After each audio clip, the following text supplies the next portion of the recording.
You're not an alcoholic anymore unless you're still using.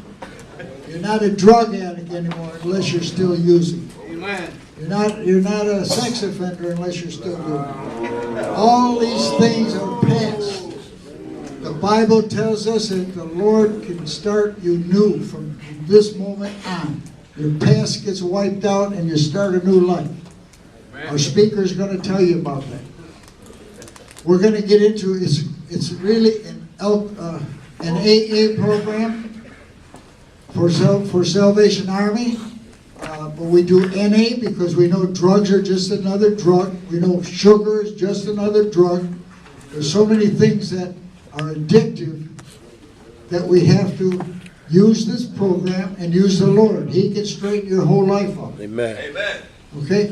And we, of course, have to do the work. You know, there's a saying, he'll steer the boat, but you have to do the rowing. Amen.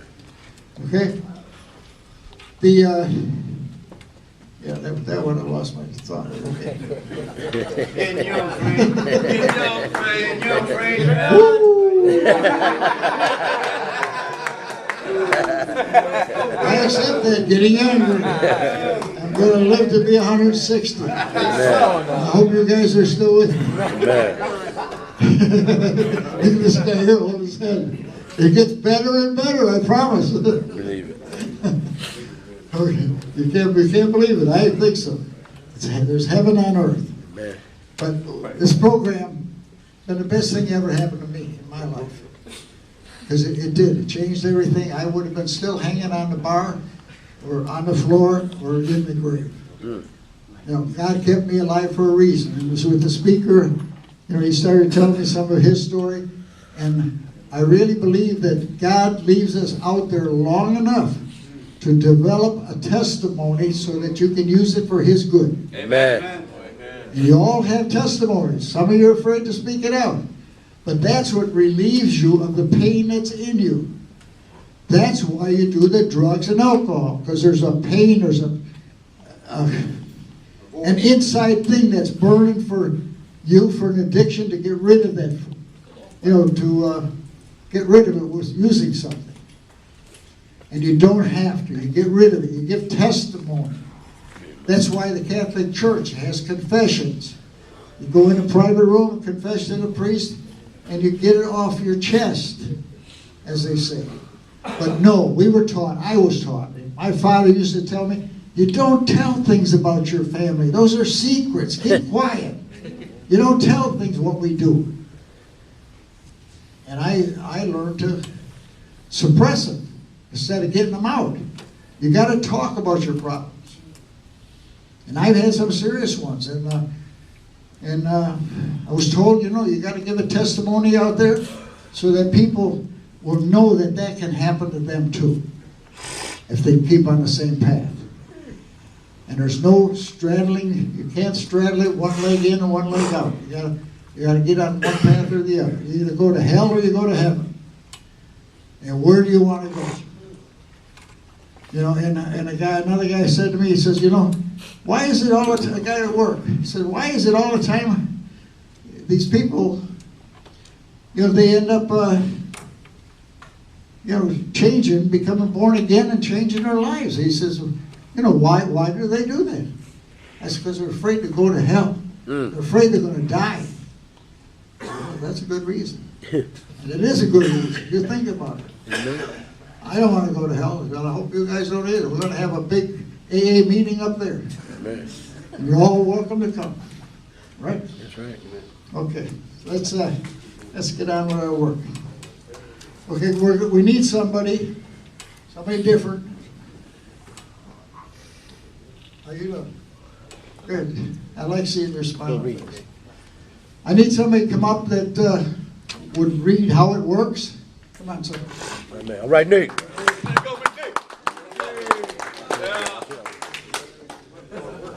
I'm Nick, and I'm an alcoholic. Recovered alcoholic and drug addict. How it works. Rarely have we seen a person fail who has thoroughly followed our path. Those who do not recover are people who cannot or will not completely give themselves to this simple program. Usually men and women who are constitutionally incapable of being honest with themselves. They are such unfortunates. They are not at fault. They seem to have been born that way. They are naturally incapable of grasping and developing a manner of living which demands rigorous honesty. Their chances are less than average. There are those, too, who suffer from grave emotional and mental disorders, but many of them do recover if they have the capacity to be honest. Our stories disclose in a general way what we used to be like, what happened, and what we are like now. If you have decided you want what we have and are willing to go to any length to get it, then you are ready to take certain steps. At some of these, we balked.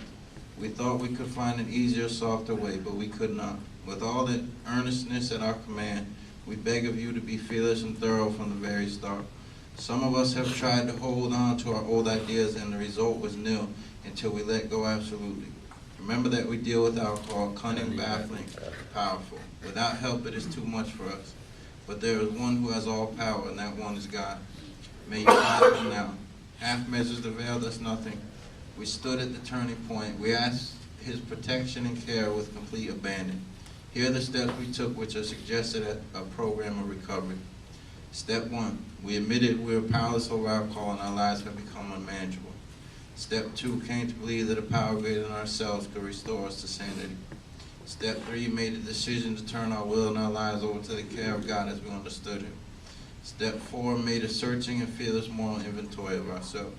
Step 5, admitted to God, to ourselves, and to another human being the exact nature of our wrongs.